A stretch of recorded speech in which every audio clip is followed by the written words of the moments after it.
분담금 12배를 내지 않으면 주한미군을 철수하겠다. 트럼프의 최후 통첩에 전 세계가 얼어붙었습니다. 하지만 한국 대통령은 웃으며 네 글자를 던졌습니다. 얼마든지요. 워싱턴이 발칵 뒤집혔습니다. 그런데 가장 충격적인 일은 그 다음에 벌어졌습니다. 그 협박을 직접 설계한 미국 핵심 참모가 한국에 다녀온 뒤 자기 작품을 자기 손으로 부숴버린 겁니다. 그가 백악관에 보고한 숫자 30조 달러. 그 충격적인 전말을 지금 공개합니다. 시작하기 전 구독과 좋아요, 그리고 대한민국 화이팅 댓글로 한국을 응원해주세요. 그날 워싱턴이 뒤집혔습니다. 미 상원 군사위원회 지하 벙커급 회의실에 앉아있던 저는 CNN 속보 자막을 보는 순간 손에 들고 있던 커피잔을 그대로 테이블 위에 떨어뜨렸습니다. 뜨거운 커피가 서류 위로 쏟아졌지만 그따위 건 아무래도 좋았습니다. 화면 속 자막은 이렇게 적혀 있었습니다. 한국 대통령, 주한미군 철수에 얼마든지요 발언. 네 글자, 고작 네 글자였습니다. 하지만 그 네 글자가 73년간 이어져 온 한미동맹의 심장부를 정확히 관통했습니다. 잠시 1초만 시간을 내어주시겠습니까? 좋아요와 구독을 눌러주시면 더 많은 분들께 이 이야기를 전할 수 있습니다. 이 이야기의 결말은 아마 여러분의 상상을 완전히 뛰어넘을 겁니다. 저는 제임스 콜린스입니다. 미 상원 군사위원회에서 28년간 수석 전략보좌관으로 일해온 사람이죠. 한마디로 말해서 저는 미국의 군사 전략을 설계하는 사람이었고 아시아 동맹국 관리를 총괄하는 사람이었습니다. 그리고 한 가지 더, 이건 반드시 말씀드려야 하는데요. 바로 사흘 전 트럼프 대통령이 발표한 주한미군 방위비 분담금 12배 인상안. 그 안을 직접 설계한 장본인이 바로 접니다. 네, 맞습니다. 한국을 압박하기 위한 그 극단적인 숫자를 만들어낸 사람이 바로 저였습니다. 그런데 그 순간, 그러니까 한국 대통령이 얼마든지요라고 말한 그 순간, 저는 코웃음을 쳤습니다. 옆에 앉아있던 보좌관 네이선을 돌아보며 이렇게 말했죠. 허세야, 어디 얼마나 버티나 지켜보자고. 네이선도 고개를 끄덕이며 웃었습니다. 일주일이요.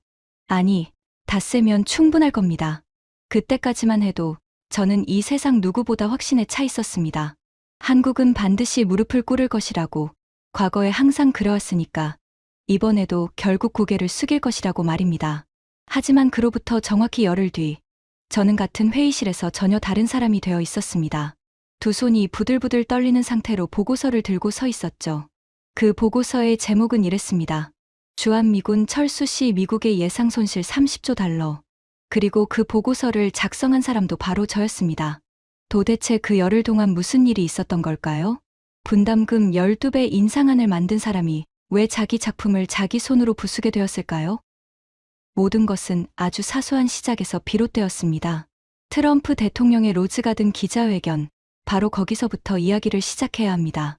그 아침 백악관 로즈가든의 장미들은 이슬에 젖어 있었지만 트럼프의 목소리는 사막처럼 건조했습니다. 미합 중국은 더 이상 한국의 자선 사업을 계속할 의사가 없다. 기자들의 카메라 셔터가 미친 듯이 터졌습니다. 저는 가든 뒤편 VIP석에 앉아 그 광경을 지켜보고 있었습니다. 가슴 속에 뜨거운 것이 차올랐죠. 솔직히 말하면 쾌감이었습니다. 제가 7개월간 밤을 새워 만든 시나리오가 마침내 현실이 되는 순간이었으니까요. 한국이 현행 분담금의 12배를 지불할 의향이 없다면 우리는 주한미군 전면 철수를 본격적으로 검토할 것이다. 12배. 한국이 매년 내던 1조 3천억 원을 15조 6천억 원으로 올리라는 요구였습니다. 불가능한 숫자라는 걸 저도 알고 있었습니다.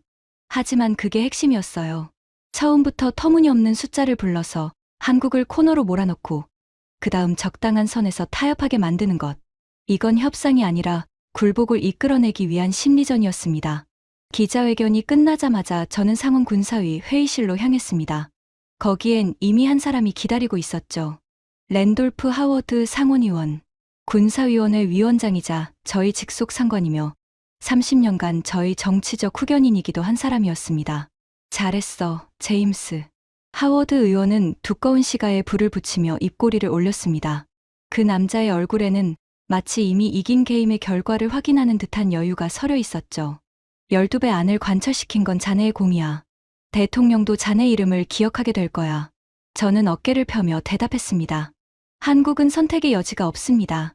북한 핵 위협, 중국의 압박, 이 두 가지만으로도 그들은 우리 없이 하루도 버틸 수 없어요. 당연하지. 하워드 의원이 씨가 연기를 내뿜었습니다. 그 연기가 회의실 천장까지 피어올랐고 묘하게도 그 연기 속에서 저는 승리의 냄새를 맡았습니다. 지금 생각하면 참으로 무지한 착각이었지만 그때는 정말 그랬습니다. 한국이 매년 우리한테 내는 돈이 얼마인 줄 아나? 고작 1조 3천억 원이야. 하워드 의원이 손가락으로 테이블을 두드렸습니다. 그 돈이면 오하이오에 자동차 공장 하나 겨우 짓는 수준이지. 근데 우리는 그 나라에 2만 8천 명의 병력을 주둔시키고 해구산을 제공하고 정보 자산을 공유하고 연합훈련에 매년 수십억 달러를 쏟아붓고 있어. 그는 시가를 재떨이에 세게 눌러끄며 말을 이었습니다. 미국이 한국의 ATM이 된 거야. 그리고 이제 그 ATM의 비밀번호를 바꿀 시간이 된 거지. 저는 진심으로 고개를 끄덕였습니다. 아니, 고개만 끄덕인 게 아니라 마음 깊은 곳에서부터 동의했습니다. 왜냐하면 저는 그렇게 교육받은 사람이었으니까요.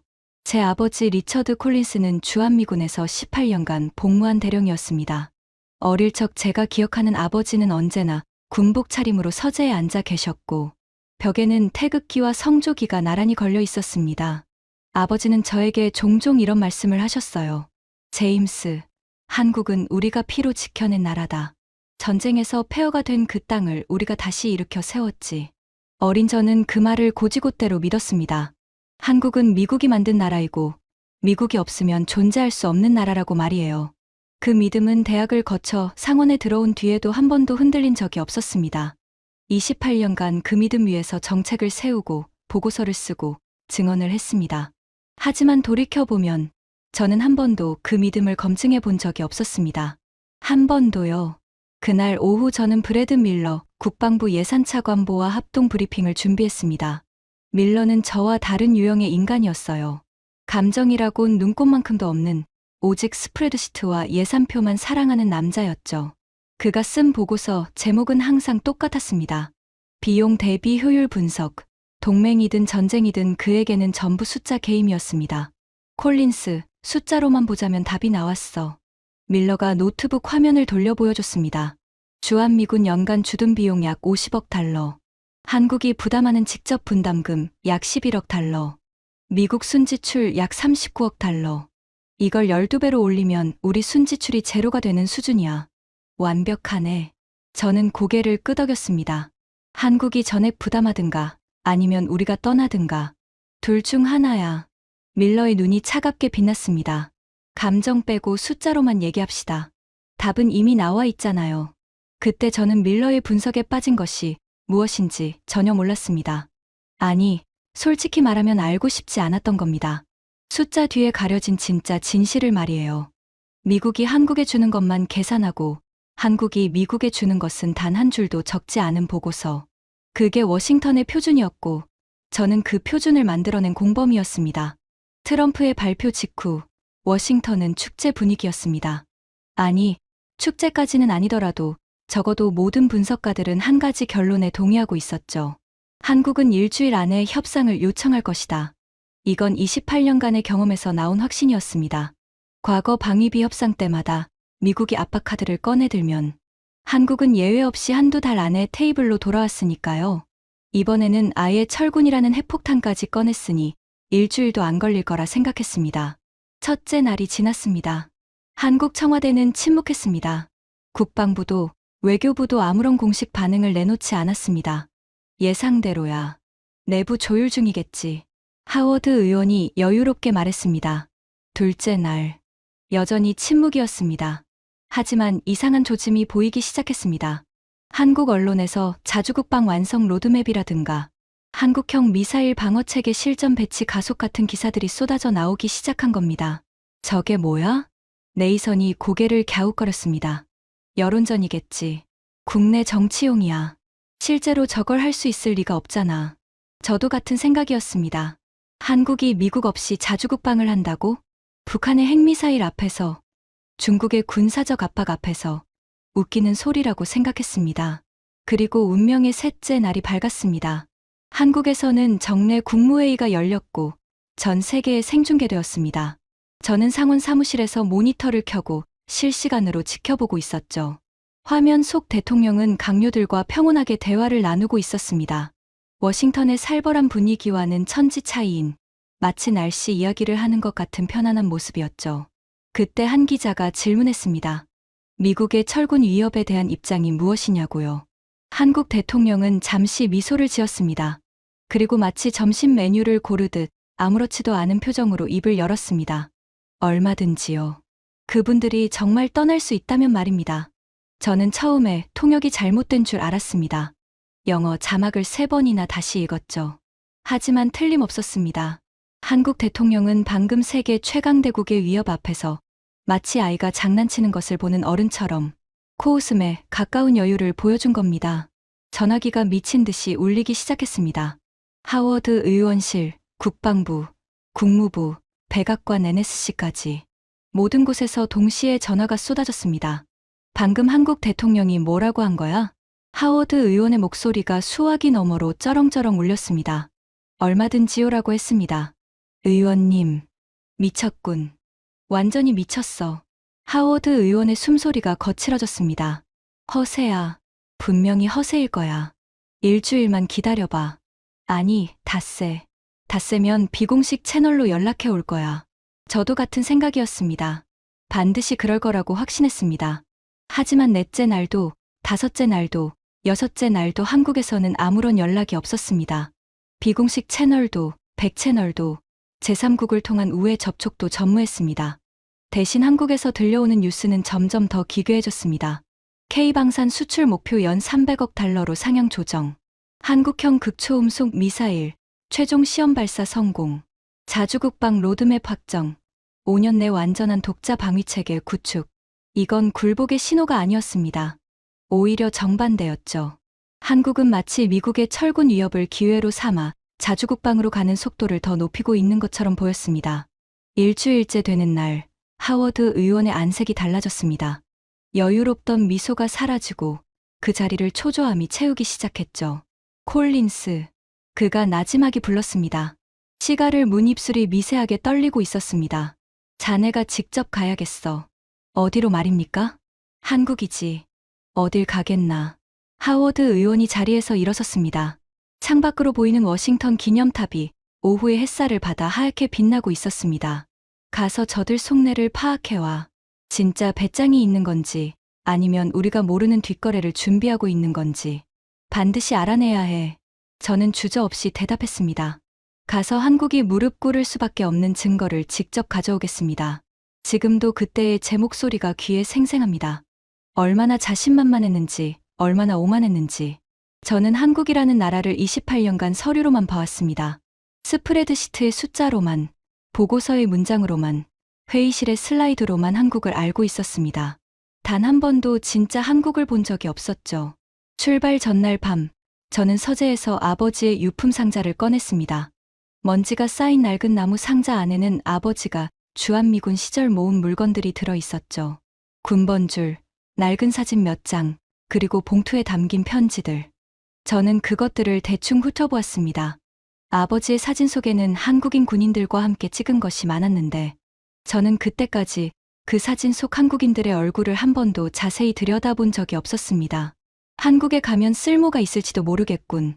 저는 상자를 캐리어 한 구석에 밀어 넣었습니다. 그때까지 그 상자 속에 제 인생을 바꿀 편지가 들어 있다는 사실을 전혀 모른 채로 말입니다.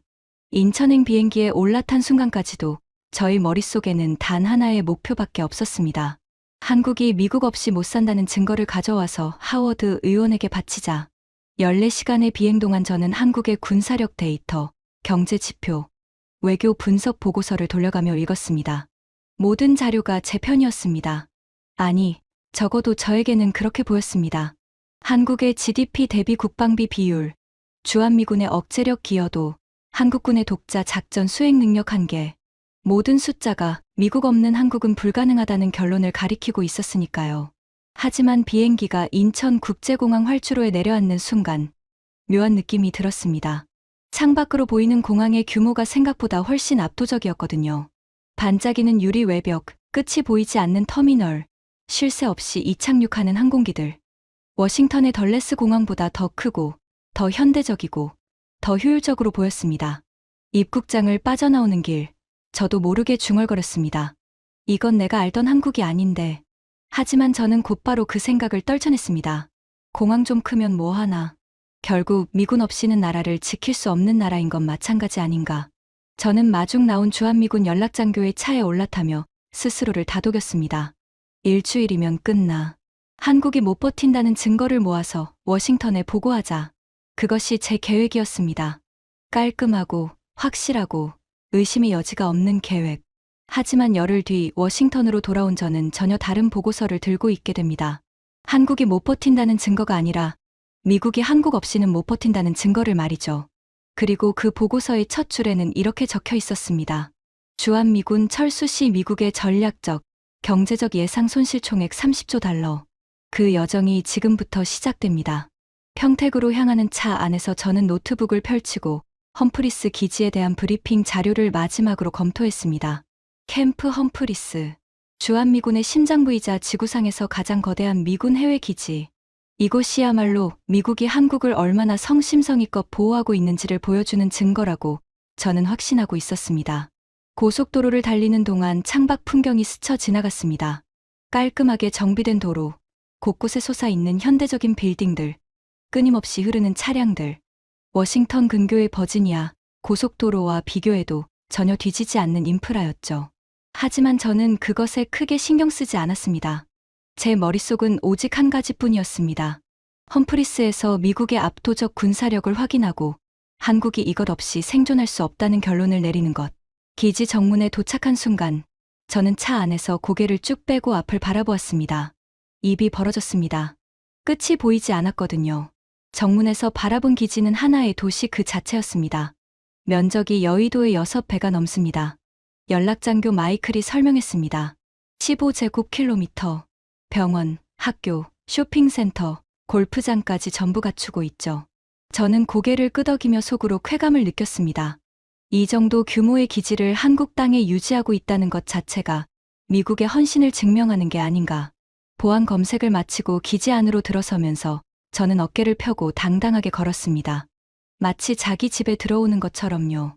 하지만 첫 번째 이상한 점은 정문을 지나자마자 발견되었습니다. 기지 안에서 들리는 말의 절반 이상이 한국어였습니다. 식당 앞을 지나가는 직원들, 시설관리 차량을 모는 기사들, 보안 초소에 서 있는 경비원들. 곳곳에서 한국어가 들렸습니다. 미군 기지의 한복판인데도 말이에요. 이곳에서 근무하는 한국인 직원이 꽤 많군요. 저는 최대한 무심한 척 물었습니다. 네. 전체 기지 운영 인력의 상당 부분을 한국 인력이 담당하고 있습니다. 마이클이 조심스럽게 대답했습니다.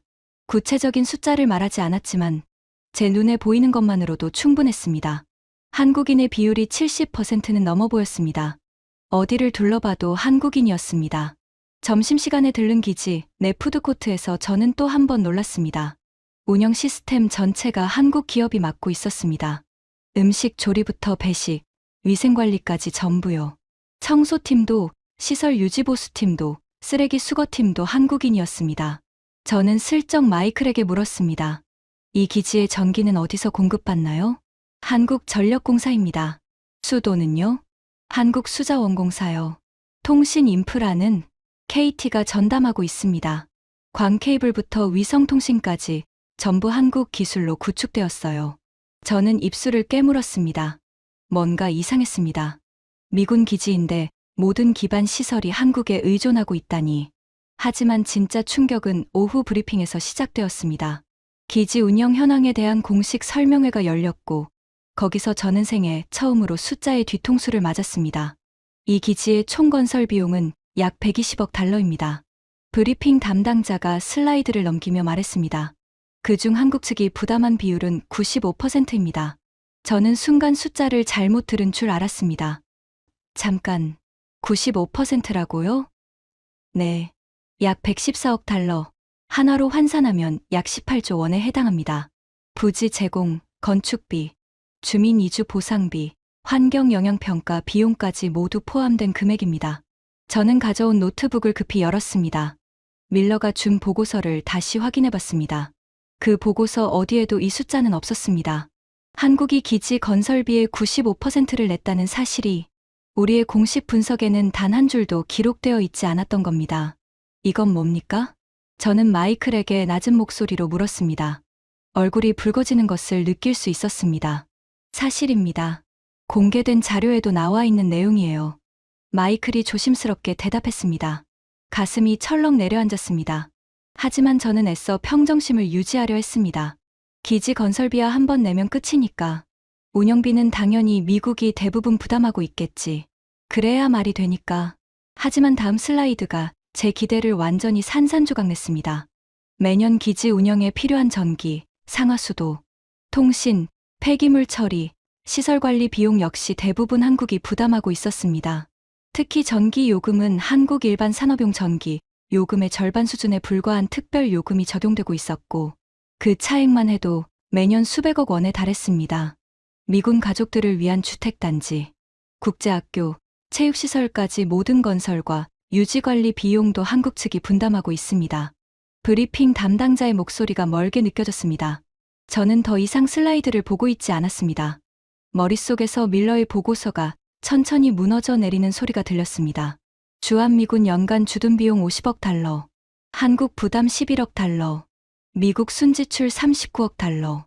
그 보고서는 새빨간 거짓말이었습니다. 아니, 정확히 말하면 진실의 절반만 담은 사기였습니다.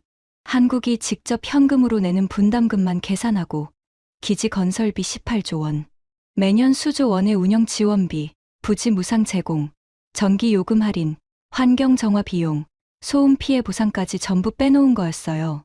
브리핑이 끝난 뒤 저는 기지 내 산책로를 걸었습니다. 다리가 후들거렸습니다. 머릿속이 뒤죽박죽이었죠. 삼성물산, 한화시스템, LGCNS 사무실 간판이 눈에 들어왔습니다. 오지 통신망, AI 보안 시스템, 스마트 에너지 관리까지 모든 첨단 인프라가 한국 기업의 기술로 돌아가고 있었습니다. 한국인 시설관리 팀장과 잠시 이야기를 나누게 되었습니다. 이곳에서 오래 근무하셨나요? 벌써 22년째입니다. 그가 대답했습니다.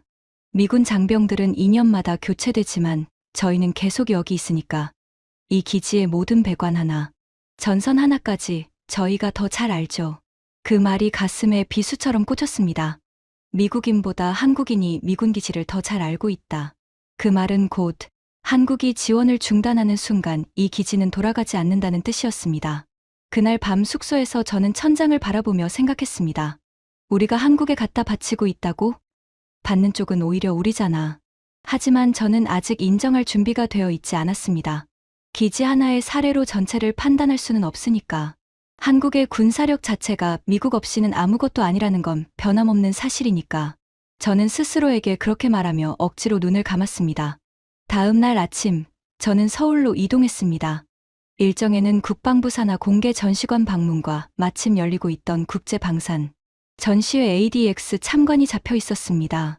솔직히 말하면 저는 큰 기대를 하지 않았습니다. 한국 방산이라고 해봐야 미국 기술을 라이선스 생산하는 수준이라고 생각했거든요. 우리가 기술을 주고 한국이 조립해서 파는 것. 그게 제가 알고 있던 K방산의 전부였습니다.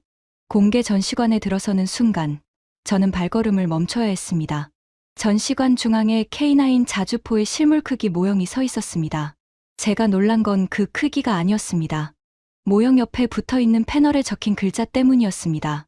K9 자주포, 세계 수출 1위, 현재 9개국 실전 배치, 세계 수출 1위, 자주포 시장에서 세계 1위를 한국이 차지하고 있다는 겁니다. 저는 패널 앞에서 한참을 서 있었습니다.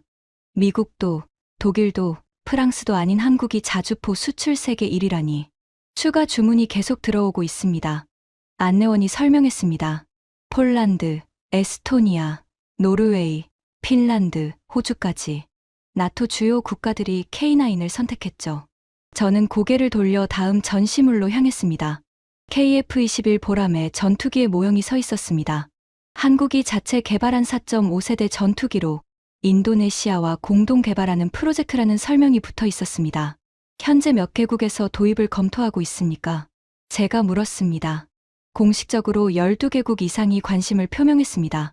특히 동남아와 중동에서 문의가 많습니다. 그 다음 전시물은 극초음속 미사일이었습니다. 마하 5 이상의 속도로 비행하며 어떤 방어체계로도 요격이 불가능한 차세대 무기. 한국이 이걸 자체 개발했다는 패널을 보면서 제 손바닥에 땀이 배기 시작했습니다. 최근 시험 발사에서 목표물의 오차 1m 이내로 명중했습니다. 이 기술을 보유한 국가는 전 세계에서 5손가락 안에 꼽힙니다. 안내원의 말에 저는 아무 대답도 하지 못했습니다. 극초음속 미사일을 자체 개발한 나라가 5손가락 안에 든다고요? 미국, 러시아, 중국, 그리고 한국? 전시관을 나와 ADX 전시장으로 향하는 택시 안에서 저의 머릿속은 빠르게 돌아가고 있었습니다. 한국 방산이 미국 기술 베낀 짝퉁이라는 제 믿음이 뿌리째 흔들리고 있었거든요. 하지만 전시관은 전시관일 뿐이잖아. 실제 수출 실적이 중요하지. 저는 스스로를 달래며 ADX 전시장에 들어섰습니다. 그리고 거기서 완전히 벽에 부딪혔습니다. 전시장은 전 세계에서 몰려온 바이어들로 발 디딜 틈이 없었습니다. 특히 한국 기업 부스 앞에는 긴 줄이 늘어서 있었고 모두가 계약 상담을 위해 대기하고 있었습니다. 한화에어로스페이스, 현대로템, LI진엑스원, KAI 부스 할 것 없이 전부 북새통이었죠. 현대로템 부스에서 저는 K2 흑표 전차의 스펙 시트를 받아들었습니다. 미국의 M1A2 에이브럼스와 비교한 데이터가 나란히 적혀 있었는데 솔직히 말하면 몇몇 항목에서 K2가 앞서고 있었습니다. 기동성, 자동장전 속도, 도하 능력, 특히 하천을 건너는 도하 능력은 K2가 압도적이었습니다. 그때 제 옆에서 유창한 영어가 들렸습니다. 인상적이시죠? 돌아보니 가슴에 폴란드 국기 배지를 단 남자가 서 있었습니다. 폴란드에서 오셨습니까? 네. 저는 폴란드 국방부 조달국에서 일하고 있습니다. 저는 호기심이 발동했습니다. 폴란드는 최근 한국과 대규모 방산 계약을 체결한 나라였으니까요. 솔직히 여쭤보겠습니다. 한국 무기에 대한 평가가 어떻습니까? 그가 잠시 생각하더니 진지한 표정으로 대답했습니다. 우리는 미국 것도, 독일 것도, 프랑스 것도 다 검토했습니다. 결론은 명확했어요. 그가 목소리를 약간 낮췄습니다. 성능은 세계 최고 수준이고 가격은 유럽이나 미국 제품의 60에서 70% 수준입니다. 하지만 결정적이었던 건 납기입니다. 한국은 약속한 기한을 칼같이 지킵니다. 독일이 레오파르트 전차 인도에 4년이 걸린다고 했을 때 한국은 18개월 안에 가능하다고 했어요. 그리고 실제로 지켰습니다. 계약 규모가 어느 정도입니까? 총 600억 달러 이상입니다. 저는 입 안이 바짝 말랐습니다. 600억 달러. 한 나라와의 단일 방산 계약이 600억 달러라니. 이건 미국의 주요 방산 계약과 맞먹는 규모였습니다. 솔직히 말해도 되겠습니까? 폴란드 관계자가 제 눈을 똑바로 쳐다보았습니다. 한국 방산은 이미 미국과 동급이거나 몇몇 분야에서는 그 이상입니다. 특히 포병과 장갑차 분야에서는 세계 최고라고 확신합니다. 저는 아무 말도 할 수 없었습니다. 그 자리에 서서 한참 동안 전시장의 북적이는 풍경을 바라보았습니다. 한국 기업 부스 앞에 줄 서 있는 40개국 이상의 바이어들. 이것이 제가 짝퉁이라고 비웃던 K방산의 현실이었습니다. 전시장을 나오면서 저는 스마트폰으로 최신 데이터를 검색했습니다. 한국의 방산 수출액은 지난해 200억 달러를 돌파하며 세계 5위권에 진입했습니다. 7년 전만 해도 35억 달러 수준이었다는 것을 감안하면 7년 만에 거의 6배가 뛴 겁니다. 이건 폭발적인 성장이라는 말로도 부족했습니다. 그날 밤 호텔로 돌아와 저는 하워드 의원에게 전화를 걸지 못했습니다. 뭐라고 보고해야 할지 모르겠더군요. 한국이 무릎 꿇을 증거를 가져오겠다고 큰 소리쳤는데 이틀 만에 발견한 건 정반대의 증거뿐이었으니까요. 침대에 누워 천장을 바라보며 저는 처음으로 불편한 질문을 스스로에게 던졌습니다. 내가 28년간 믿어온 것이 전부 틀린 건 아닐까? 서울에서의 일정을 마치고 저는 원래 계획에 없던 경유지를 추가했습니다. 도쿄였습니다. 주한미군 철수 논의가 한국뿐 아니라 일본에도 어떤 영향을 미치는지 확인해보고 싶었거든요. 솔직히 말하면 한국에서 받은 충격을 일본에서 상쇄할 수 있을 것이라는 기대도 있었습니다. 일본이라면 한국의 자주국방 능력을 콧방귀 낄 것이고 그러면 제 편견이 완전히 틀린 건 아니라는 위안이라도 얻을 수 있을 테니까요. 나리타 공항에 내려 도쿄 시내로 향하면서 저는 오래전 인연인 일본 방위성전 간부 와타나베 게니치에게 연락을 취했습니다. 그는 방위정책국에서 30년간 일하다 퇴직한 베테랑으로 동아시아 안보 문제에서는 일본 최고의 전문가 중 한 명이었습니다. 저녁 식사 자리가 마련되었습니다. 도쿄 아카사카의 한 고급 이자카야 개인실에서 우리는 마주 앉았습니다. 와타나베는 머리가 반쯤 새고 안경 너머로 날카로운 눈빛을 보내는 사람이었죠. 그는 첫 마디부터 제 예상을 완전히 벗어났습니다. 콜린스 상. 솔직히 말씀드리겠습니다. 와타나베가 사케잔을 내려놓으며 말했습니다. 주한미군 철수 논의가 나온 순간 도쿄의 관저에는 비상등이 켜졌습니다. 비상등이요? 네. 한국 대통령이 얼마든지요라고 말했을 때 솔직히 일본은 한국보다 더 당황했습니다. 저는 의외라는 표정을 지었습니다. 한국의 문제가 왜 일본의 비상이 됩니까? 와타나베가 잠시 침묵했습니다. 그리고 아주 나지막한 목소리로 제 인생에서 가장 충격적인 문장 중 하나를 내뱉었습니다. 한국은 미군이 떠나도 스스로 살아남을 수 있습니다. 하지만 일본은 그렇지 못합니다. 저는 사케잔을 입에 가져가다가 멈췄습니다. 무슨 말씀입니까? 한국은 이미 자주국방 로드맵을 갖고 있습니다. 와타나베의 목소리가 떨리고 있었습니다. 극초음속 미사일, 독자 정찰위성, 핵잠수함 추진 연구, 드론 군집 시스템. 한국은 미군 없이도 북한을 억제할 수 있는 독자적 무력을 거의 완성한 상태입니다. 하지만 일본은 어떻습니까? 그가 고개를 저었습니다. 전후 80년간 미국의 해구산에만 의지해왔습니다. 자주방위라는 개념 자체가 일본에는 존재하지 않아요. 헌법 구조에 묶여서 공격 능력을 가질 수도 없고 독자적 핵 억제력은 꿈도 못 꿉니다. 미군이 떠나면 일본은 중국과 북한 앞에서 벌거벗은 몸이 됩니다. 저는 숨을 크게 들이켰습니다. 일본의 최고 안보 전문가가 한국의 군사력을 인정하고 있었습니다. 그것도 일본보다 낫다는 뉘앙스로요. 이건 제가 전혀 예상하지 못한 상황이었습니다. 한 가지 더 말씀드리겠습니다. 와타나베가 목소리를 더 낮췄습니다. 주변을 한번 둘러본 뒤 제 쪽으로 몸을 기울였습니다. 최근 방위성 내부에서 극비 시뮬레이션을 돌렸습니다. 주한미군 철수 시 동아시아 안보에 미치는 영향을 분석한 건데 결과가 참담했습니다. 어떤 결과였습니까? 주한미군이 철수하면 중국의 대만 침공 가능성이 현재의 3배로 뛰어오릅니다. 그리고 대만이 무너지면 다음 타깃은 센카쿠, 그 다음은 오키나와입니다. 일본 본토까지 위협받는 시나리오가 5년 내에 현실화될 수 있다는 결론이 나왔습니다. 그는 사케를 한 모금 마시고 한숨을 쉬었습니다. 콜린스 상. 미국이 한국을 잃으면 일본도 잃습니다. 그리고 일본을 잃으면 미국은 인도태평양의 모든 것을 잃게 됩니다. 이건 도미노입니다. 저는 식사를 마치고 호텔로 돌아오는 택시 안에서 온몸이 얼어붙는 듯한 감각을 느꼈습니다. 일본이 한국을 인정한 겁니다.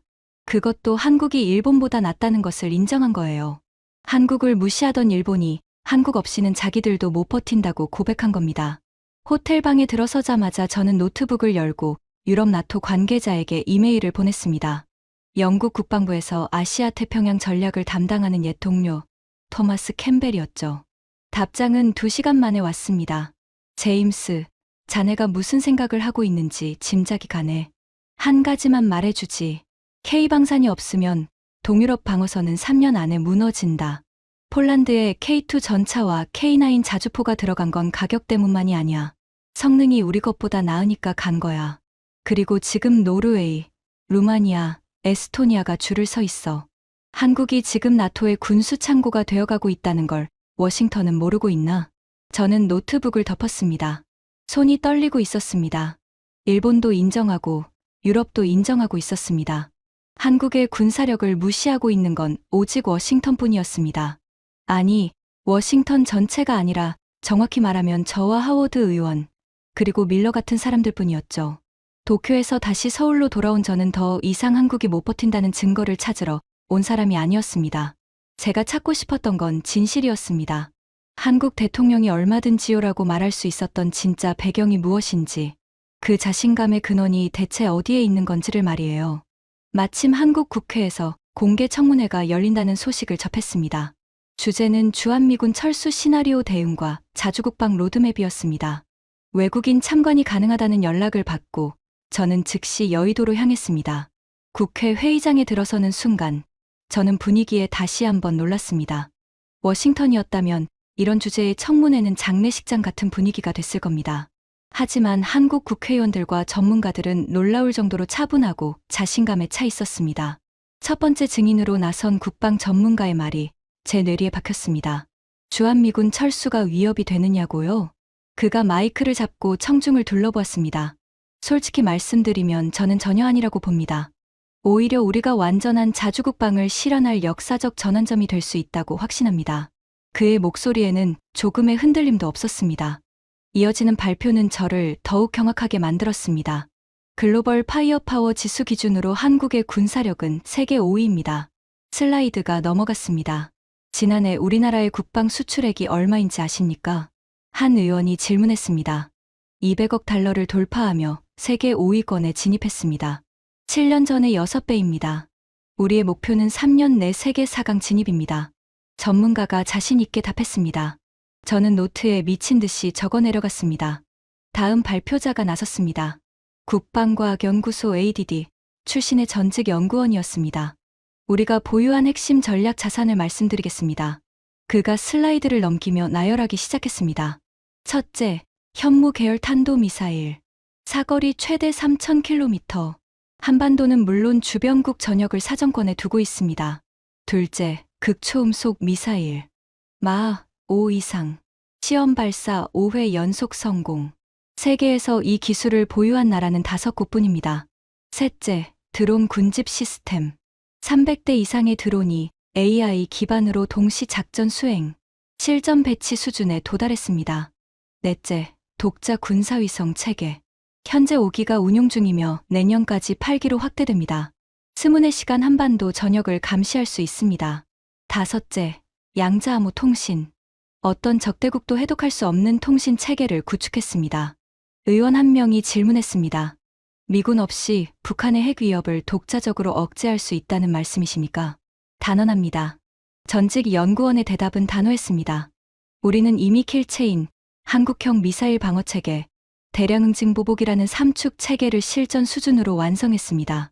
여기에 극초음속 미사일과 독자 정찰위성이 더해지면 해구산 없이도 북한의 핵을 억제할 수 있는 전략적 균형이 가능합니다.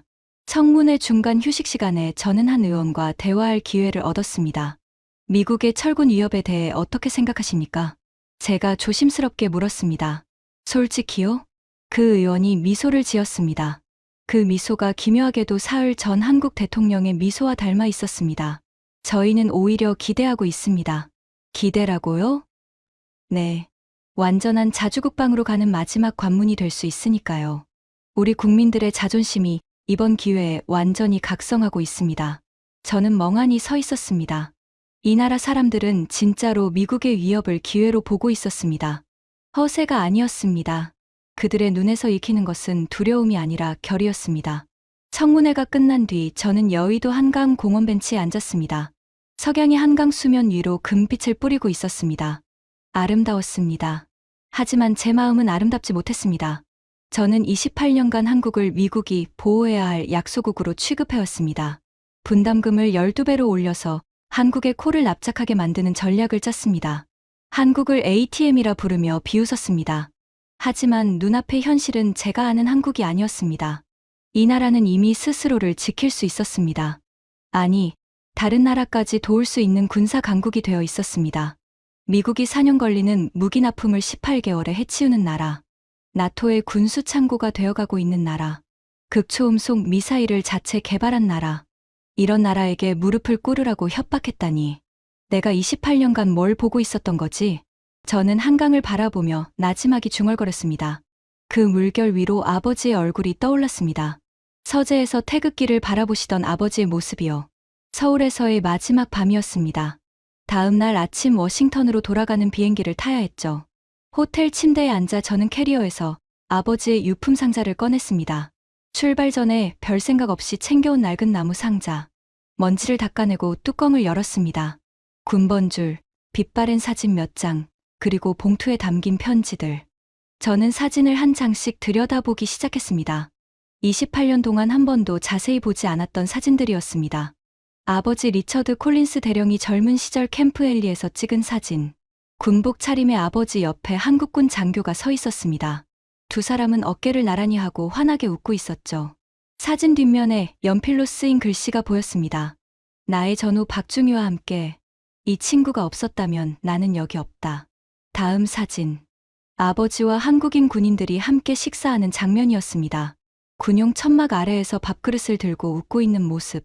뒷면에는 이렇게 적혀 있었습니다. 한국 전우들이 해준 밥. 세상에서 가장 따뜻한 식사. 저는 가슴이 먹먹해지기 시작했습니다. 28년간 이 사진들이 상자 안에 있었는데 저는 단 한 번도 이 한국인들의 얼굴을 자세히 본 적이 없었습니다. 그들은 아버지의 전우였고 아버지의 목숨을 구한 사람들이었는데 말이에요. 그리고 상자 맨 아래에서 봉투 하나를 발견했습니다. 아버지가 돌아가시기 전 마지막으로 쓰신 편지였습니다. 겉봉에 제임스에게라고 적혀 있었습니다. 저는 그 편지의 존재를 알고 있었지만 한 번도 열어보지 않았습니다. 아버지와의 관계가 좋지 않았거든요. 아버지는 제가 한국 관련 강경 정책을 주도하는 것을 마음에 들어하지 않으셨고 저는 그런 아버지가 시대에 뒤떨어진 감상주의자라고 생각했습니다. 떨리는 손으로 봉투를 뜯었습니다. 아버지의 필체가 눈에 들어왔습니다. 말년의 파킨슨 증상으로 손이 떨리셨기 때문에 글씨가 비뚤비뚤했지만 한 글자 한 글자에 힘이 담겨 있었습니다. 제임스에게. 이 편지를 읽고 있다면 나는 이미 이 세상에 없겠구나. 하고 싶은 말이 많지만 오늘은 한 가지만 쓰마. 나는 한국에서 18년을 보냈다. 그 18년 동안 나는 한국이 우리가 지켜주는 나라라고 믿었단다. 하지만 퇴역 후 한참이 지나서야 깨달았다. 진실은 정반대였어. 한국이 우리를 지켜주고 있었다는 것을. 저는 숨이 멎는 듯한 느낌이 들었습니다. 아버지가 이런 생각을 하고 계셨다니. 편지는 계속되었습니다. 내가 캠프 헬리에 있을 때 기지의 모든 것을 한국이 책임지고 있었다. 전기도, 물도, 음식도, 건물도. 우리 미군은 그저 와서 살기만 하면 됐어. 그때 나의 전우 박중희가 이런 말을 했단다. 콜린스 대령, 우리가 이렇게 하는 건 당신들이 강해서가 아니라 당신들이 우리의 친구이기 때문입니다. 친구를 위해서라면 이 정도는 당연한 거죠. 그 말을 들었을 때 나는 부끄러웠다. 우리는 그들을 보호 대상으로만 봤지 한 번도 동등한 친구로 본 적이 없었으니까. 편지의 다음 부분에서 저는 눈물이 터져 나왔습니다. 제임스, 나는 내가 상원에서 하는 일을 알고 있단다. 한국을 압박하는 정책을 만들고 있다는 것도 알아. 아들아, 제발 부탁한다. 한국을 한 번이라도 직접 가서 봐라. 서류로만 보지 말고 직접 그 땅을 밟아봐라. 그러면 내가 얼마나 큰 실수를 하고 있는지 알게 될 거다. 진정한 동맹은 돈으로 사는 게 아니란다. 진정한 동맹은 서로를 존중할 때 비로소 시작되는 거야. 만약 한쪽이 일방적으로 갑질을 한다면 그건 동맹이 아니라 착취란다. 아들아, 한국 사람들은 은혜를 아는 민족이다. 우리가 그들을 존중하면 그들은 100배로 갚아줄 거야. 하지만 우리가 그들을 무시하면 언젠가 우리가 후회하게 될 날이 반드시 온다. 그날이 오기 전에 내가 깨닫기를 간절히 바란다. 사랑하는 아버지가. 편지를 다 읽고 나서 한참 동안 아무것도 할 수 없었습니다. 호텔 침대에 앉은 채로 눈물만 흘렸습니다. 아버지는 알고 계셨습니다.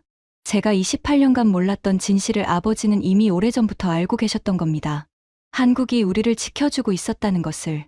아버지의 그 한 문장이 제 가슴을 관통했습니다. 험프리스에서 본 것, K방산 전시장에서 본 것, 와타나베에게 들은 것, 국회 청문회에서 본 것. 모든 조각들이 아버지의 편지 위에서 하나로 맞춰졌습니다. 한국은 미국 없이 못 사는 나라가 아니었습니다. 오히려 미국이 한국 없이 못 사는 거였습니다. 기지 건설비 95%를 부담하고 운영비를 대고 전기와 통신을 제공하고 심지어 미군 자녀들의 학교까지 지원하면서도 한마디 불평 없이 묵묵히 동맹을 지켜온 나라. 그런 나라에게 우리가 한 일이 뭡니까? 분담금 12배 인상, 무릎을 꿇으라는 협박, ATM 취급. 죄송합니다, 아버지. 저는 편지를 가슴에 꼭 안고 말했습니다. 제가 틀렸습니다. 28년간 완전히 틀렸습니다. 그날 밤 저는 결심했습니다. 워싱턴에 돌아가면 하워드 의원에게 바칠 보고서가 아니라 진실을 담은 보고서를 쓰겠다고요. 한국이 무릎 꿇을 증거가 아니라 미국이 한국에 무릎 꿇어야 하는 이유를 담은 보고서를 쓰겠다고 말입니다. 그것이 아버지가 제게 남긴 마지막 숙제였습니다. 그리고 저는 그 숙제를 반드시 완성할 작정이었습니다. 설령 그것이 제 28년 경력을 송두리째 태워버리는 일이 되더라도요. 새벽 4시, 저는 노트북을 켜고 보고서 작성을 시작했습니다. 제목을 적었습니다. 주한미군 철수 시 미국의 예상 손실 30조 달러. 그리고 첫 문장을 이렇게 시작했습니다. 본 보고서의 작성자인 저는 분담금 12배 인상안을 직접 설계한 장본인입니다. 그리고 오늘 그것이 미국 역사상 가장 어리석은 자충수였음을 증언합니다. 손끝이 떨렸습니다. 하지만 마음은 28년 만에 처음으로 맑았습니다. 워싱턴으로 돌아오는 14시간의 비행 동안 저는 한숨도 자지 못했습니다. 노트북 화면의 불빛만이 어두운 기내를 비추고 있었죠. 보고서를 쓰고 지우고 다시 쓰기를 반복했습니다. 한 문장 한 문장에 제 28년 경력의 무게가 실려 있었습니다. 이 보고서를 제출하는 순간 저는 하워드 의원과 결별하게 될 거라는 걸 알고 있었습니다. 30년간 저를 키워준 정치적 후견인을 적으로 돌리는 일이었으니까요. 하지만 아버지의 편지가 가슴 안주머니에서 심장 바로 위를 눌러오고 있었습니다. 진정한 동맹은 돈으로 사는 게 아니란다. 아버지의 그 한 문장 앞에서 28년의 경력 따위는 아무것도 아니었습니다. 덜레스 공항에 내리자마자 네이선에게서 전화가 왔습니다. 콜린스 상, 긴급 NSC 회의가 소집되었습니다. 내일 아침 9시 백악관입니다. 주제가 뭔가? 한국 상황 종합 분석입니다. 하워드 의원님이 직접 참석하십니다. 심장이 쿵 내려앉았습니다. 생각보다 빨리 그 순간이 온 겁니다. 하지만 동시에 이상한 안도감도 느꼈습니다. 더 이상 미룰 수 없다는 것이 오히려 마음을 편하게 만들었달까요.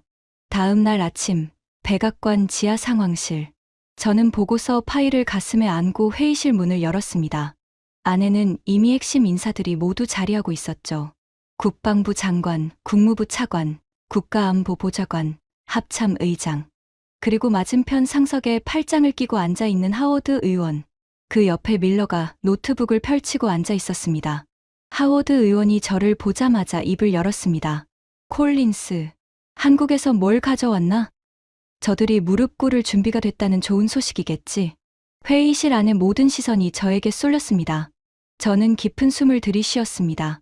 손끝이 차가웠지만 마음은 뜨거웠습니다. 의원님, 그리고 여기 계신 모든 분들.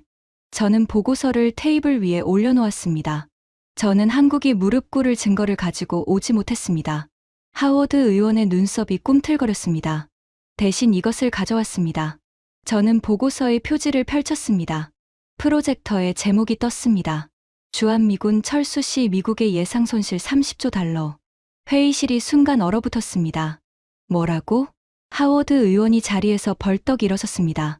얼굴이 시뻘겋게 달아올라 있었습니다. 콜린스, 자네 지금 뭘 하는 거야? 진실을 말씀드리는 겁니다. 의원님, 저는 시선을 피하지 않았습니다. 저는 이 자리에서 분담금 12배 인상안이 미국 역사상 가장 어리석은 자충수였음을 증언하겠습니다. 그리고 그 안을 직접 설계한 장본인으로서 그 책임을 지겠습니다. 하워드 의원의 주먹이 테이블을 내리쳤습니다. 물컵이 튀어올랐죠. 자네가 한국한테 세뇌당한 거야. 고작 열을 갔다 와서 28년을 뒤집겠다고? 세뇌가 아닙니다. 눈을 뜬 겁니다. 저는 담담하게 대답하고 슬라이드를 넘겼습니다. 먼저 캠프 험프리스입니다. 총 건설비 120억 달러 중 한국이 부담한 비율은 95%입니다. 약 18조 원. 매년 운영비 역시 전기, 통신, 수도, 시설관리 모두 한국이 부담하고 있습니다. 밀러가 끼어들었습니다. 잠깐, 그건 직접 분담금에 포함되지 않는 항목이야. 바로 그게 문제입니다. 저는 밀러를 똑바로 쳐다보았습니다. 우리의 분석은 한국이 현금으로 내는 직접 분담금만 계산했습니다. 기지 건설비 18조 원, 매년 수조 원의 운영 지원, 부지 무상 제공, 전기 요금 보조, 환경 정화 비용, 소음 피해 보상. 이 모든 것을 의도적으로 빠뜨린 겁니다. 감정을 빼고 숫자로만 보자고 하셨죠? 좋습니다. 진짜 숫자를 보여드리겠습니다. 저는 슬라이드를 넘겼습니다. 한국이 미국을 위해 부담하는 총비용, 직접 분담금 포함 연간 약 7조 원. 이것은 우리가 요구한 12배 인상 금액의 절반에 해당합니다. 그들은 이미 엄청난 금액을 내고 있었던 겁니다. 우리가 몰랐을 뿐이죠. 아니, 알려고 하지 않았을 뿐입니다. 밀러의 얼굴에서 핏기가 빠져나가기 시작했습니다. 다음은 K방산입니다. 슬라이드가 바뀌었습니다. 한국의 방산 수출액은 작년 200억 달러를 돌파했습니다. 세계 5위입니다. 7년 전의 6배입니다. K9 자주포는 세계 수출 1위. 폴란드 한 나라와만 600억 달러 규모의 계약을 체결했습니다. 합참 의장이 몸을 앞으로 기울였습니다. 그 수치가 정확한 건가? 공개된 자료입니다. 확인 가능합니다. 저는 다음 슬라이드로 넘어갔습니다. 극초음속 미사일. 한국이 자체 개발했습니다. 시험 발사 5회 연속 성공. 마하 5 이상. 이 기술을 가진 나라는 전 세계에 5곳뿐입니다. 드론 군집 시스템은 300대 이상 동시 작전이 가능하며 실전 배치 수준입니다. 독자 군사위성 5기 운용 중이고 내년까지 8기로 확대됩니다. 국방부 장관이 안경을 고쳤으며 물었습니다. 그렇다면 한국은 미군 없이도 독자 방위가 가능하다는 말인가? 그렇습니다. 이미 가능합니다. 저는 단호하게 대답했습니다. 그리고 이것이 핵심입니다. 저는 가장 중요한 슬라이드를 띄웠습니다. 붉은 글씨로 적힌 숫자가 화면을 가득 채웠습니다. 주한미군 철수 시 미국의 예상 손실. 랜드연구소와 의회예산처 모델을 기반으로 제가 직접 산출한 수치입니다. 첫째, 인도태평양 전략 거점 상실. 중국 견제의 최전선을 잃습니다. 이로 인한 군사적 재배치 비용만 연간 800억 달러. 둘째, 대만 침공 가능성 3배 증가. 대만이 무너지면 세계 반도체 공급망 붕괴. 경제적 파급 효과 최소 10조 달러.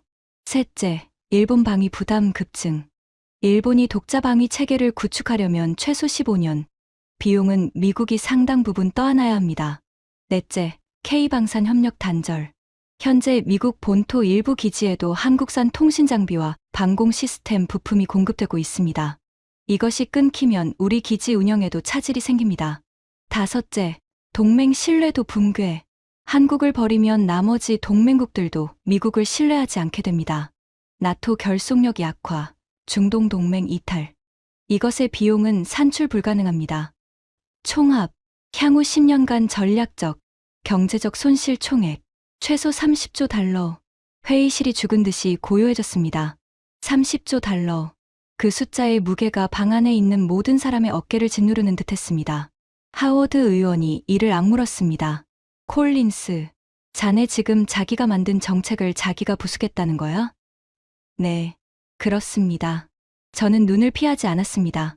왜냐하면 그것이 틀렸으니까요. 저는 28년간 한국을 서류로만 봤습니다. 단 한 번도 직접 확인하지 않은 편견 위에서 정책을 만들었습니다. 그리고 그 정책이 미국에 30조 달러의 손실을 가져올 수 있는 재앙이라는 것을 이제야 깨달았습니다. 하워드 의원의 얼굴이 분노로 일그러졌습니다. 30년간 키워준 부하가 자기 앞에서 반기를 들었으니까요.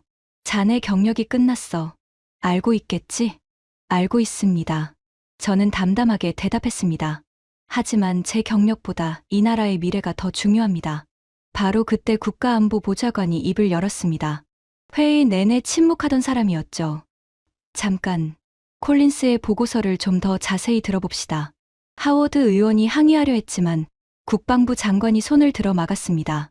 하워드 의원, 30조 달러라는 숫자가 나온 이상 무시할 수는 없습니다. 그 순간 밀러가 나지막이 말했습니다. 회의 내내 노트북만 들여다보던 그 숫자의 남자가요. 저도 검토해봤습니다. 모든 시선이 밀러에게 쏠렸습니다. 콜린스의 산출 방식에 일부 의문은 있지만 큰 틀에서 숫자의 방향성은 맞습니다. 우리가 빠뜨린 비용이 너무 많았어요. 한국의 실질 기여를 포함하면 현재 분담금은 사실상 적정 수준이거나 오히려 과다한 편입니다. 하워드 의원의 얼굴이 백지장처럼 하얘졌습니다. 자신의 진영에서 이탈자가 나온 겁니다. 회의실의 분위기가 완전히 뒤집혔습니다. 합참 의장이 말했습니다. 한국을 잃으면 인도태평양 전선 자체가 붕괴됩니다. 이건 협상의 문제가 아니라 생존의 문제입니다. 국무부 차관이 덧붙였습니다. 그리고 한국은 이미 자주국방 능력을 갖추고 있습니다. 우리가 떠나겠다고 위협해봤자 더 이상 먹히지 않습니다. 오히려 한국이 우리를 필요 없다고 선언하면 망하는 건 우리입니다.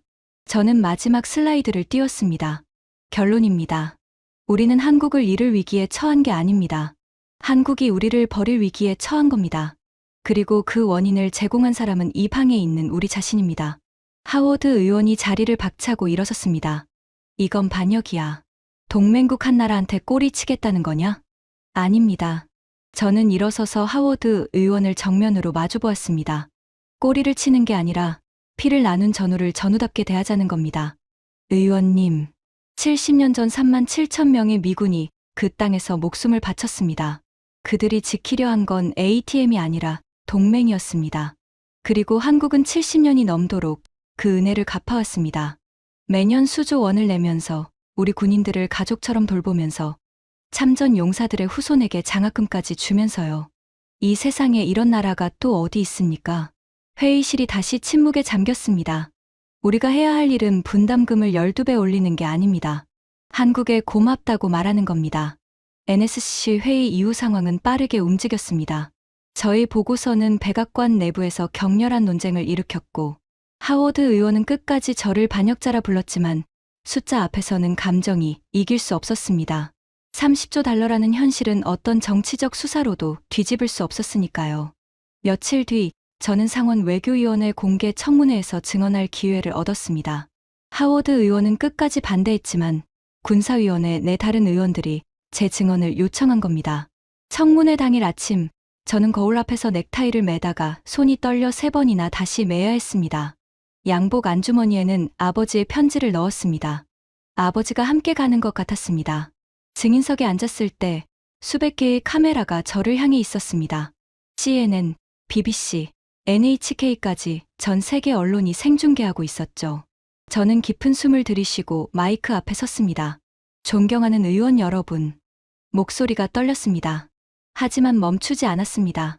저는 오늘 이 자리에 전략보좌관으로서가 아니라 한 미국 군인의 아들로서 섰습니다.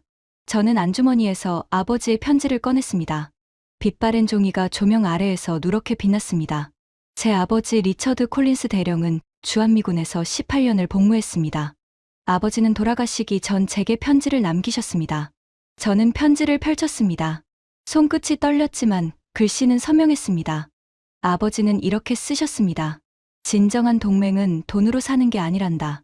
만약 한쪽이 일방적으로 갑질을 한다면 그건 동맹이 아니라 착취란다. 청문회장이 조용해졌습니다.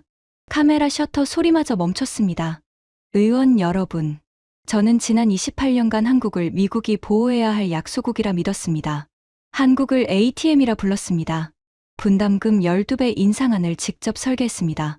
무릎 꿇으라고 협박하는 전략을 짰습니다. 제 목소리가 점점 커졌습니다. 하지만 제가 직접 한국에 가서 본 현실은 정반대였습니다. 저는 한국에서 확인한 모든 것을 증언했습니다.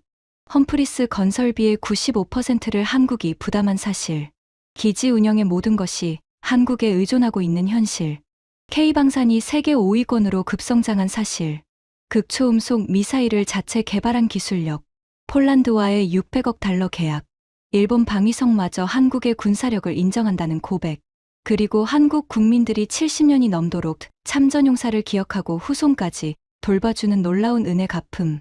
마지막으로 저는 가장 중요한 숫자를 꺼냈습니다. 미국이 한국이라는 동맹을 잃을 경우 향후 10년간 전략적이고 경제적인 손실 총액은 30조 달러를 넘어섭니다. 분담금 몇십억 달러를 더 받겠다고 30조 달러짜리 동맹을 내다 버리는 것. 이것이 지금 우리가 하고 있는 일입니다. 청문회장에 탄식이 흘렀습니다. 그리고 가장 부끄러운 사실을 말씀드리겠습니다. 저는 아버지의 편지를 다시 들어올렸습니다. 70년 전 3만 7천 명의 미군이 한국 땅에서 목숨을 바쳤습니다. 그 피의 대가로 우리는 세계에서 가장 충실한 동맹을 얻었습니다. 한국은 그 은혜를 70년간 매년 수조 원으로, 매년 참전용사 초청으로, 매년 후손들에 대한 장학금으로 갚아왔습니다. 세상에 이런 나라가 어디 있습니까? 저는 목이 메웠지만 참았습니다. 그런 나라에게 우리가 한 일이 무엇입니까? 분담금 12배, 무릎 꿇으라는 협박, 돈 더 안 내면 떠나겠다는 위협. 이것이 피를 나눈 전우에게 할 짓입니까? 눈물이 나올 것 같았지만 꾹 눌러 참았습니다. 의원 여러분, 묻겠습니다. 오늘 우리는 아버지 세대가 피로 맺은 동맹에 대체 무엇을 하고 있습니까? 70년간 한국이 우리에게 보여준 충성에 우리는 갑질로 답했습니다. 이것은 전략적 실수를 넘어서 도덕적 치욕입니다. 청문회장이 정적에 휩싸였습니다. 그리고 이내 박수가 터져 나왔습니다. 처음에는 방청석 한쪽에서, 곧이어 다른 쪽에서, 마침내 의원석에서까지 우레와 같은 박수가 청문회장을 가득 채웠습니다. 그날 저녁, 저희 증언 영상은 미국 전역의 뉴스를 도배했습니다. 여론은 급격하게 변하기 시작했습니다. 사람들은 당연하게 여겨왔던 한미동맹의 의미를 다시 생각하기 시작했죠. 2주 뒤, 백악관은 공식 성명을 발표했습니다. 미합 중국은 방위비 분담금에 대한 기존의 요구를 철회하며 한국과의 관계를 미래지향적이고 상호 존중에 기반한 동등한 파트너십으로 재정립하기 위한 새로운 대화를 시작한다. 철군 논의는 완전히 사라졌습니다. 그 자리를 기술 공유, 공동개발, 상호 안보 협력이라는 새로운 의제가 채웠습니다. 저는 하워드 의원에게 사직서를 제출했습니다. 더 이상 당신 밑에서 일할 수 없습니다. 하워드 의원은 아무 말도 하지 않았습니다. 다만 시가에 불을 붙이는 그의 손끝이 떨리고 있었습니다. 사직 후 저는 한 가지 일을 더 하기 위해 다시 비행기에 올랐습니다. 목적지는 부산이었습니다. 부산 유엔기념공원. 한국전쟁에서 전사한 유엔군 장병들이 잠들어 있는 곳입니다. 16개국 2,300여 명의 이름이 새겨진 묘비들이 질서정연하게 늘어서 있었습니다. 저는 미군 묘역 앞에 서서 아버지의 편지를 꺼냈습니다. 빛바랜 종이 위에 비뚤비뚤한 글씨가 부산의 바닷바람에 살랑거렸습니다. 묘비 앞에 편지를 내려놓으며 나지막이 말했습니다. 아버지, 약속을 지켰습니다. 늦었지만 눈을 떴습니다. 해설사가 다가와 조용히 말했습니다. 매년 한국 정부에서 참전용사 후손분들을 초청합니다. 항공료, 숙박, 의료비까지 전부 무료로 지원해드리고 있어요. 70년이 넘었는데 아직도요? 네. 한 해도 빠진 적 없습니다. 올해도 300분 이상 오셨습니다. 저는 그 자리에서 한참을 서 있었습니다. 70년이 넘도록 은혜를 갚고 있는 나라. 참전용사의 후손에게까지 장학금을 주는 나라. 그런 나라에게 우리가 했던 일이 너무나 부끄러웠습니다. 기념공원을 나서면서 저는 입구의 방명록에 한 줄을 적었습니다. 아버지가 피로 맺은 우정을 아들이 어리석음으로 거의 부수고 말았습니다. 이제 다시 시작하겠습니다. 진정한 전우로서. 제임스 콜린스. 돌아오는 길, 택시 창밖으로 부산의 야경이 보였습니다. 75년 전 폐허였던 이 도시가 지금은 눈부시게 빛나고 있었습니다. 이 빛을 만든 건 미국이 아니었습니다. 한국 사람들이 스스로의 힘으로 만들어낸 기적이었습니다. 이 이야기는 단순한 외교 뒷이야기가 아닙니다. 저는 이 경험을 통해 우리 모두에게 적용되는 깊은 교훈을 얻었습니다. 첫째, 오래된 믿음이라고 해서 반드시 진실은 아닙니다. 저는 28년간 한 번도 의심하지 않은 편견 위에서 살았습니다. 한국은 미국이 지켜주는 나라라는 그 믿음을 단 한 번도 검증하지 않았습니다. 하지만 직접 눈으로 확인한 현실은 정반대였습니다. 우리 모두는 자기가 믿고 있는 것을 가끔은 의심해 볼 필요가 있습니다. 둘째, 진정한 강함은 존중에서 나옵니다. 한국이 미국의 위협 앞에서 여유를 보일 수 있었던 이유는 단순합니다. 스스로 강해졌기 때문입니다. K방산 세계 5위, 극초음속 미사일, 독자방위 체계. 이 모든 것이 그들의 자존심을 지탱하는 힘이었습니다. 실력 없는 자존심은 허세이지만 실력 있는 자존심은 품격입니다. 셋째, 동맹은 거래가 아니라 우정입니다. 아버지는 편지에서 이렇게 쓰셨습니다. 진정한 동맹은 돈으로 사는 게 아니라고. 70년간 은혜를 갚아온 한국이 우리에게 보여준 것은 단순한 분담금이 아니라 신이었습니다. 그 신의를 돈으로 환산하려 한 순간 우리는 가장 소중한 것을 잃을 뻔했습니다. 저는 지금도 아버지의 편지를 지갑 속에 넣고 다닙니다. 비뚤비뚤한 글씨가 적힌 그 낡은 종이 한 장이 30조 달러짜리 동맹을 구했다고 생각하면 세상에서 가장 비싼 편지가 아닐까 싶습니다. 그리고 한 가지, 이 이야기를 듣고 계신 여러분, 혹시 당연하다고 여기고 있는 관계가 있으신가요? 친구든, 가족이든, 동료든, 당연하다고 생각하는 순간 감사를 잊게 되고, 감사를 잊으면 그 관계는 반드시 무너집니다.